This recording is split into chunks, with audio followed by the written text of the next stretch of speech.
Okay, now give me a 5 for 5. Sorry. Sorry, guys. Yeah. Hey, that's real life, you know. That's what we do as live streamers. We, screw up sometimes live. Are we 5 for 5 now? I'll wait till somebody gives me. Okay. Let's see. Okay, cool. All right. All right, guys. Yeah, we were in a G3 storm already. I cannot tell you whether or not this is the main event. It could be and it could not be, so we're going to have to wait and see. We've also had a couple extra flares here recently. Those are M1 flares there. They're not babies, but they're not like anything to be concerned about. They did cause some radio blackouts, but very minimal on the day side of the Earth. So it just is what it is. But so yeah, please go share this real quick, guys. I would like everybody to see this one, especially. This is something that we're gonna, keep an eye on throughout the rest of the weekend into the early week, because this is something I think could, we could see some really cool auroras from this. We could see, there actually could be with these stronger storms, some electrical issues, satellite issues, higher latitude with electrical parts, probably, but we'll have to wait and see. So yeah, G3 storm. So what's causing it? Well, I showed this to you guys last night. It could be this. This is that's a CME, right? Halo CME. I showed you guys the filament releasing off. It has a clear halo signature to it, which means it's, coming past this black occulter disk all the way around, which either indicates coming right at Earth or going straight away. It is what it is when it comes to that. We can't really tell because, well, we can by looking at other satellites, but Stereo A used to be the go-to to get a side view, and it's no longer in a side view position. It's actually from our position now. It's hanging out close to Earth. So it does make it a bit more difficult, but not too bad. It's really not. I mean, we can pretty much tell what direction these things are going. So again, with that being said, I do think that this could be this CME hitting, or it could be the combination of the glancing blows we were talking about. But this does seem to be more CME-like, other than coronal hole stream or anything like that. To me, it just feels that way. Let me take you guys over here real quick. I forgot to pull this data up. This is the Discover data. This is what's going to show us the current space weather conditions, the wind, the solar wind, the polarity, and all the above, the density. And this was a high dense event. And this is what's telling me that this is almost definitely the CME. Because when you get a filament hit, typically that's what we see. All right? It's a high dense particles coming right at you. All right? So with that being said, yeah, so we're looking at 40s, 50s, all up in here. It does seem to be tailing off, but it could jump back up. Now up here on the BZ, that's the polarity of it, right? And we talk about the -6. I said that ad nauseum. It was at -17 right there. -18. So yes, it was in a position to really get it all, just draw it into our system. So we went very quickly from, G2 to G3, or really just from nothing to G3. What we'll do is we'll go over here and look at the German website here. This is the HP30. It's the same thing as the KP, okay? But it's 30-minute increments. This is the KP. This is 3-hour averages. We get more of a better idea of what's happening real time when we look at this, obviously, okay? So we're probably getting a snowplow effect also. What that means is, we had this one back here hit, which was a glancing blow. Then we kind of went quiet again, then we started ticking up, right? That was probably the leading edge of another CME. And in between that, you get a snow plow.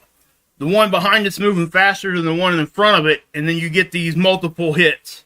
And it does seem to be that that's probably what's going to be happening here.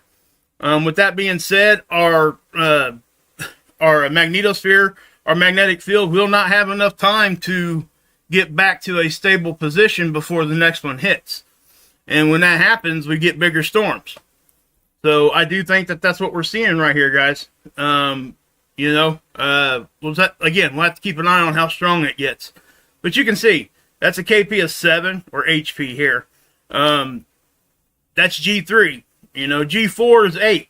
Now, I talked briefly about Aurora yesterday. Guys, we're seeing big-time Aurora down in low latitude areas during smaller storms now. And, I've been avoiding talking about this because I was hoping it would self-correct, and it's not. I've been talking about it for years now, actually, just off and on, and telling you guys, please look at your Aurora. It's a really good indication of how bad geomagnetic storms are if you don't have access to look at these tools. If you know where the Aurora at, you can pretty much tell what kind of storm we're having. Well, we're going to have to adjust what we're going to say is going to cause Aurora. And unfortunately, it takes a while for that to get done on these tools. I do think they're going to have to adjust. And let me give you an example here. We go to the Aurora dashboard. Okay. Now, do you guys see this right here? Okay, this is what today's outlook is for Aurora. You see the line, how far south that is? Northern Indiana, all the way down through here, through the state of even northern parts of Oregon. My guess is with storms like this, it's going to be down further. Okay, you're going to see sporadic sightings of Aurora down further. Now, I want you guys to look at this image right here, right? And we're going to compare it to this stuff down here. All right? Now, right now, it's saying that's a KP of 7, which is exactly where we're at right now, right? But I looked at the one yesterday, and their forecasting was not matching up to what we were seeing in real life. In other words, we were seeing down here like what looked to be 7 or 8 range, and we were only at a 5. So, we're going to have to keep an eye on this. And again, I do think that, we're going to see conditions, Aurora conditions. This is current Aurora forecast right here. We can run a model here, I guess, real quick. That's a northern hemisphere. This is southern.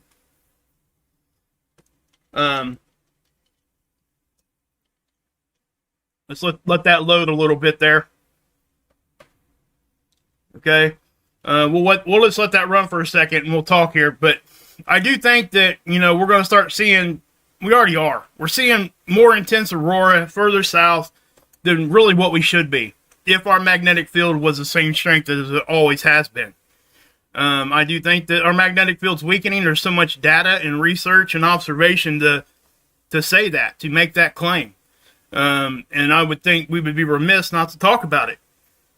There at the end, it did look like it might be tailing off a little bit too. So, again, we do what we call nowcasting here. I can tell you and give you an idea of what I think is going to happen, but I can't tell you 100%. And anybody that tells you they can, be timid of what they're saying. Okay? Because they're not going to be able to give you 100% anything. If they're telling you they're the only place for whatever, go somewhere else. That's all I'm going to say.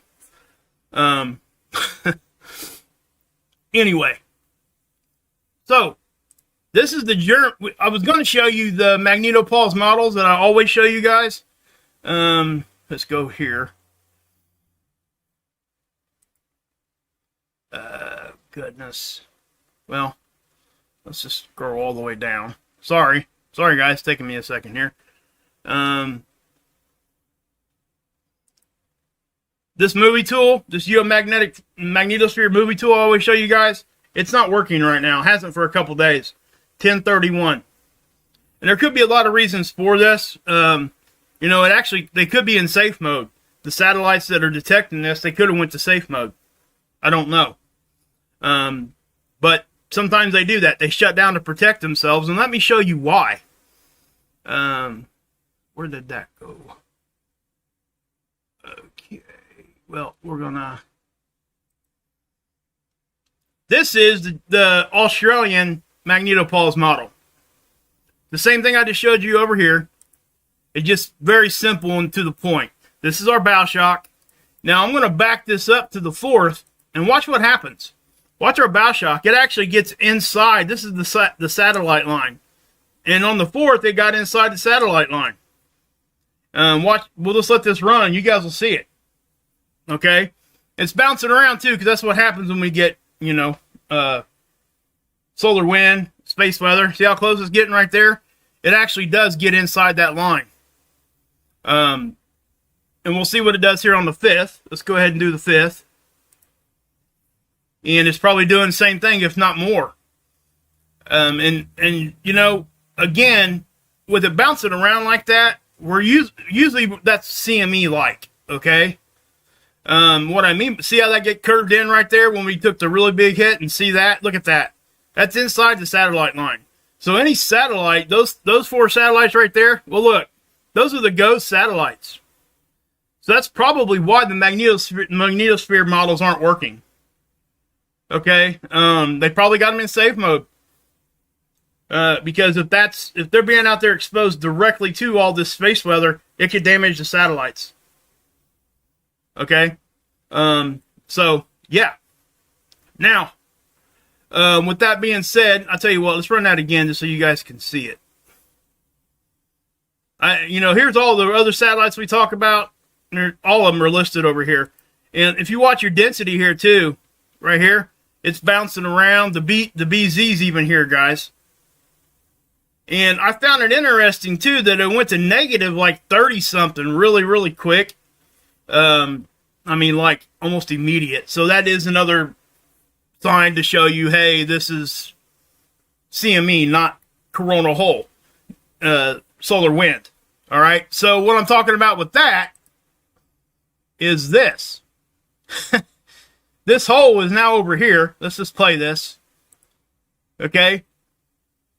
And we're going to be getting the solar wind from that on the heels of this. So what's going to happen in the next couple days?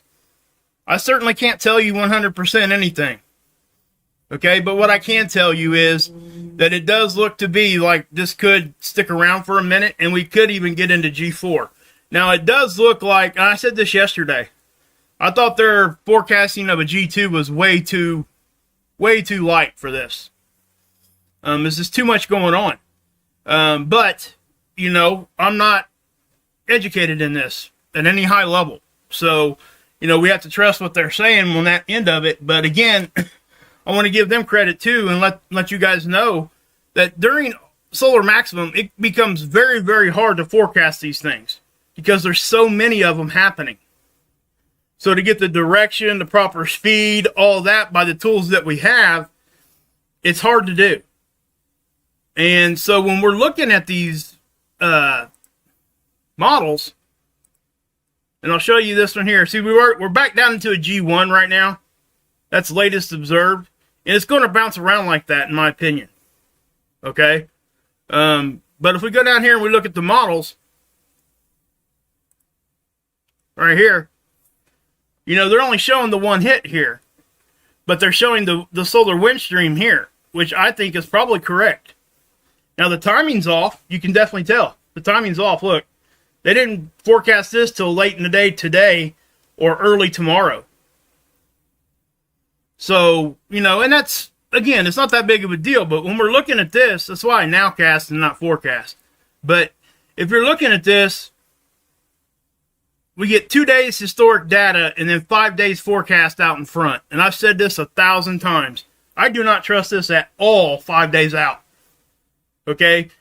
It's just there for a broad idea, I think. I think it was kind of overshooting to go 5 days with the technology that we have and what we're using. Can we get there at a later date? Probably. As everything gets more and more, you know, algorithms and everything else. But, again, NOAA showed, I mean, this is NOAA, and NASA's model showed the same thing, okay? But the NOAA one will show you multiple ones. The NASA model will not. If there's a CME, it goes to the next CME and doesn't show you the previous one. So I like to show this one, but you can definitely see how that's dense. See this? They were saying this was going to be high dense. And that's exactly what's happening. So I think that this CME just got here about 12 hours early. And with that being said, that means it's moving faster than what they expected. Now, they do give them a 7-hour window, you know, plus or minus 7 hours. You know, for whatever reasons, you know, then that's just built into the models. They tell you, hey, we could be off by 7 hours one direction or the other. So basically, it's like a 14-hour window there that they could be off, according to the models. So they're really close on this one when it comes to the timing. But, you know, it is moving faster than what they thought. So with that being said, you get more of a snowplow effect, the buildup in between two different solar wind streams, or in between two different CMEs, all of that. Okay? So yeah, let's go ahead and let's go to, that was another CME, but that some of these are going off the back, guys. A lot of them actually are. Now, I know somebody's going to grab this. I'm going to show it to you. This is why. Hold on. I'm going to back this up.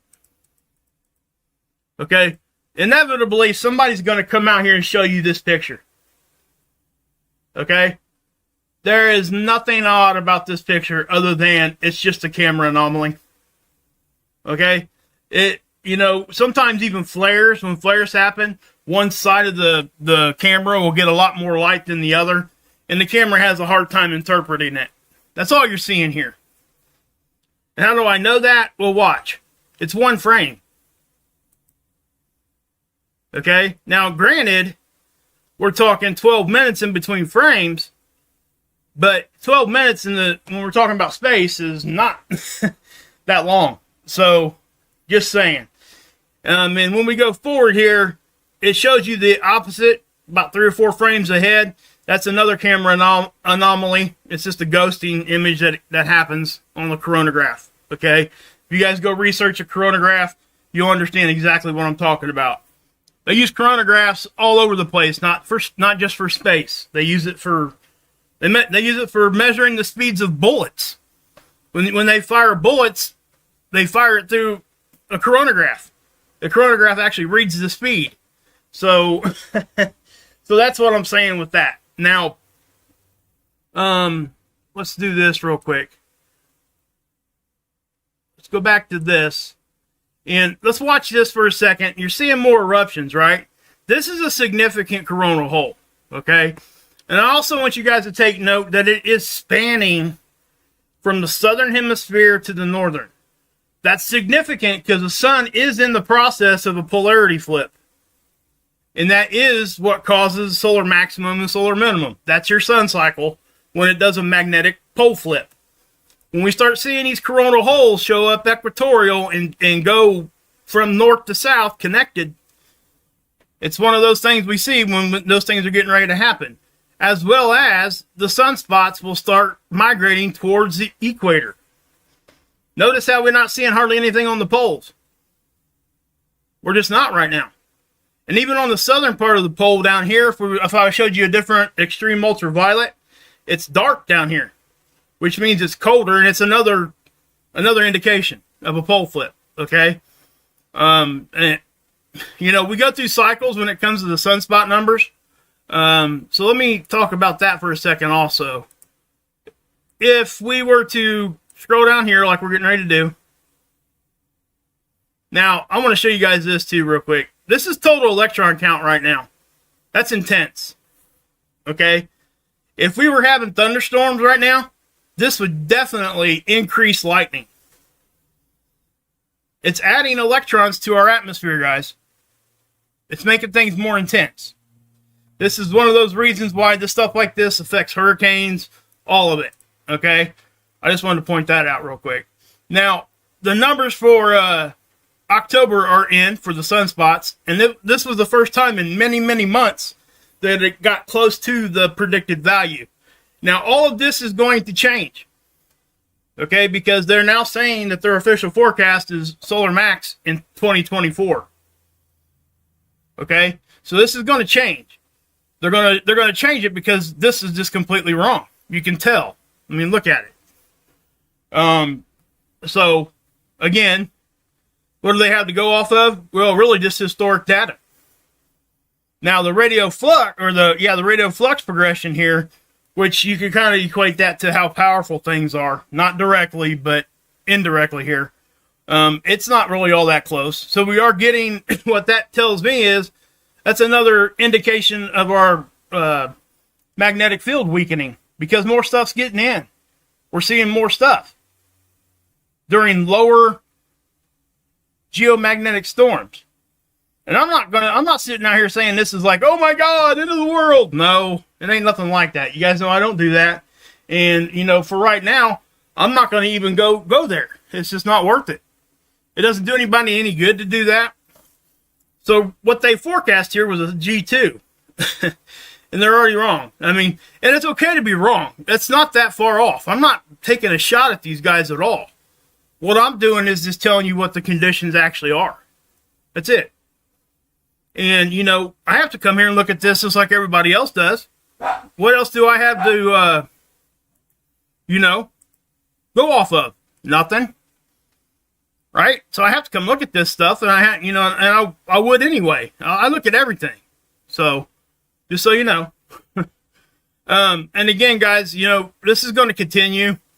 Like I said, even if this is, and I do think this is that CME, this one on the 3rd, well, back on the 2nd, I think. Nope, it was the 3rd. I do think it's that bigger CME, the Halo. So that's just what I'll say, guys. I don't really have a whole lot more. If you guys would, please share this out. I'm trying to do more of this for you guys, and I'm always here during the big stuff anyway. I will make time if I absolutely have to. But I'm gonna, again, I want to do this, so just letting you guys know. So when the big stuff's here, I 100% will be here. I'm still going to try to give you guys updates and everything. People have been asking me because my content, I haven't been doing as much content. And that's, it's just life right now for me. I have been doing more the past couple weeks. And again, there wasn't much happening for like a week there. The sun went quiet. So, I could come on here and talk about other things, but, and I would. So, but anyway, if you look at the Aurora, I do think that people tonight need to go out. If they're here in the States, go look. Right now, they're getting a show over here. So, just saying. And again, when this Corona whole stream hits, I do think we're going to at least get back into some fairly significant storming. Okay? But yeah. So, with that being said, guys, I think I am going to go ahead and pop off here. I know you guys can see this. It's okay. So I'm going to just do that real quick. And, yeah. So, God bless. Yahusha saves. And, yeah. You can drink this Kool-Aid.